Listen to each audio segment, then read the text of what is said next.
बिनविरोध करण्यासाठी आदरणीय पालकमंत्र्यांनी शेवटपर्यंत प्रयत्न केला। आम्ही जिल्ह्यातील जे प्रमुख नेते मंडळ होतो आम्ही सगळेजण प्रयत्नशील होतो, पण काही नेत्यांच्या युगोमुळे ही निवडणूक लागली। ज्यांच्यामुळे निवडणूक लागली त्यांना आम्ही आता निकाला दिवशी उत्तर देऊ। सगळ्यांचे अर्ज निघालेले आहेत, एक वगळता वसंतनाना देशमुखांचे, तर त्यांचं एक अर्ज राहिलेलं आहे, बाकी सगळे निघालेले आहेत।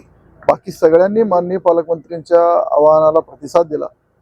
सगळ्यांनी बैठक करून एकमताने निर्णय करण्यात आला, कारण सगळ्यांना मान्य आहे की या सोलापूर जिल्ह्यामध्ये विधान परिषदेच्या निवडणुकीत जो मतांची बेरीज आहे, जे भाजपच्या चिन्हावर निवडून आले ते तर आहेच आहेत, त्याला सोडून जे लोक आमच्यासोबत जोडलेले आहेत त्या सगळ्यांची गोळाबेरीज करता ही निवडणूक लढवण्यासारखी नव्हतीच, पण केवळ युगोंमुळे ही निवडणूक लढली गेली। पण सगळ्या नेत्यांनी ज्या नेत्यांनी पालकमंत्र्यांच्या आमच्या विनंतीला मान करून फॉर्म काढून घेतले, आम्ही त्या सगळ्यांचे आभारी आहोत। ज्यांनी ठेवलं त्यांच्यासोबत निवडणूक लढवू। दादा ही निवडणूक पवार आणि गोरे अशीच होणार असं वाटतं, कारण 40 वर्षानंतर कोण पवार आणि गोरे? म्हणजे 40 पवार म्हणजे पवार साहेब म्हणताय का? राष्ट्रवादीचं अस्तित्व आहे जिल्ह्यात हे मान्य करतो। किती आहे फॉर्म भरायला म्हणजे अस्तित्व दाखवण्यासाठी? अरे फॉर्म तर कुणी भरू शकतं, 9 जण फॉर्म भरले होते। फॉर्म भरायला अस्तित्व किती लागतं? तुमची निवडून आलेले सदस्य किती आहे?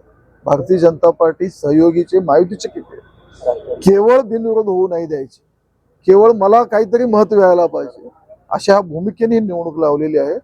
तुमचं महत्व किती आहे हे निकालाच्या दिवशी कळेल आपल्याला।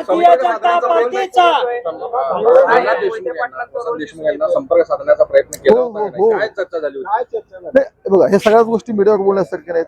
स्वतः मी त्यांच्याशी संपर्क साधला होता, आदरणीय पालकमंत्री साहेबांनी संपर्क साधला होता, प्रयत्न चालू होते शेवटपर्यंत, ठीक आहे, प्रयत्नाला यश नाही आले। देशमुख आणि राऊत दोघच राहिले ना, त्यामुळे ते सगळं लढत राहून लागलं। ओके दादा, थँक्यू।